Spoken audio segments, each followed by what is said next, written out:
This person's topic is energy signatures. Does everything have its own kind of energy, personality that projects out even after the body has died? Since I was a kid, I could feel very subtle differences in people, animals, and objects. And even after someone I was close to has passed, I can sometimes feel their familiar energy. This feeling after physical death contradicts the other sense of all this being just one thing, quote unquote thing.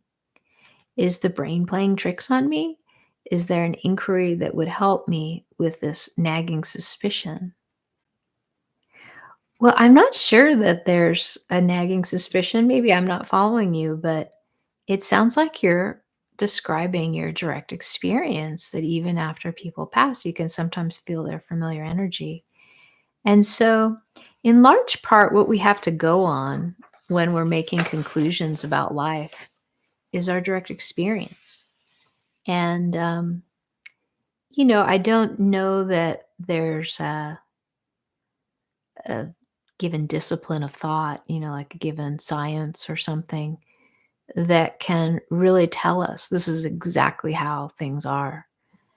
But we can listen to one another and hear ourselves share this is how things are for me.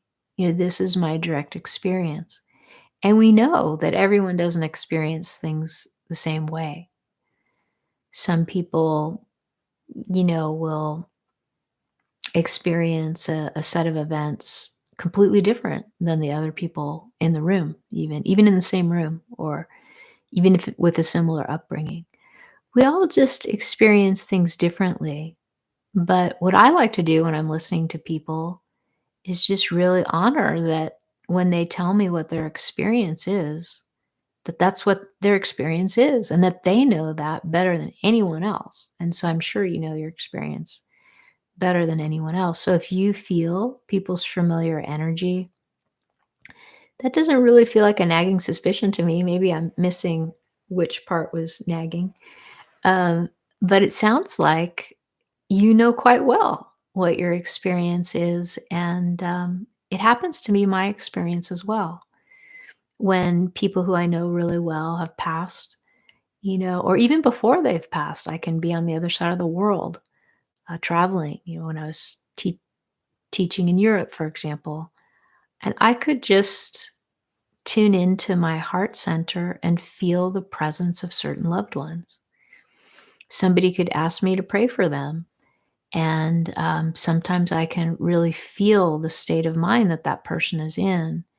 And I can, like sort of send um, like a given outpouring of energy that I think might kind of match uh, their how they're presenting energetically in my sense of them, and somehow send them some peace. Like if I feel a person's in mental distress or physical distress, I can like kind of send a certain kind of energy to them if I can feel them well. And it tends to be that the people we know well and our loved ones, at least in my experience and the experience of the people I talk to, we tend to be able to register their energetic states a little bit more clearly and feel that connection, whether the person's in this world still or has passed on.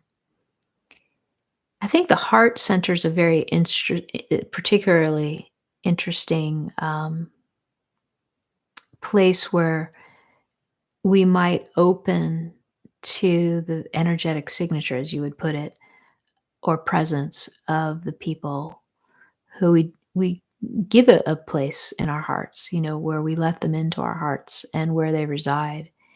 And I'm not saying everyone should be able to feel the presence of everyone they know in their heart. Just some people happen to have that capacity.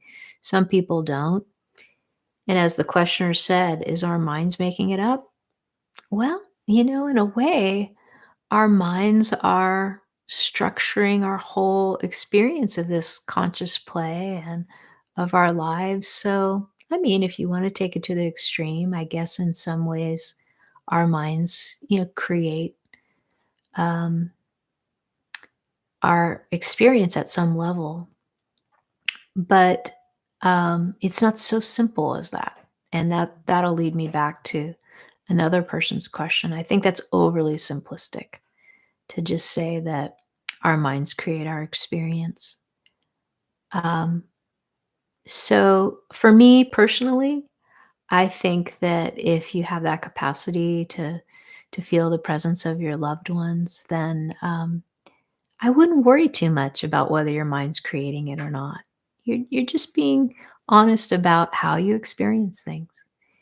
And so I think that is,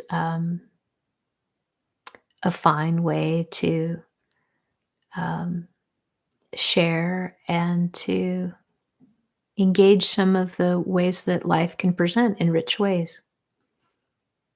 Um, and we are beings of connection, and I think that a lot of, what we give our energy to and attention to, and what a lot of people tend to like is this deep sense of connection.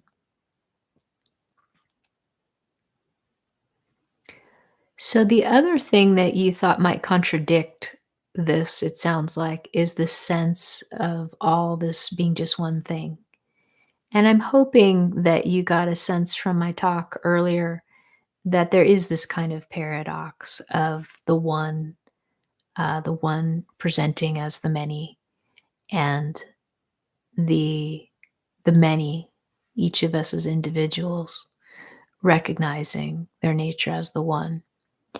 And you can kind of feel this even when it comes to awareness. You can feel an awareness that is almost like a field or fabric of consciousness that all of these things come and go in, thoughts, feelings, cars going by, leaves, being rustled by the passing breezes and winds, whatever it might be. There's all these comings and goings in this awareness. I like to call it the soup of the awareness bubbling up as this sound or this manifestation, this form.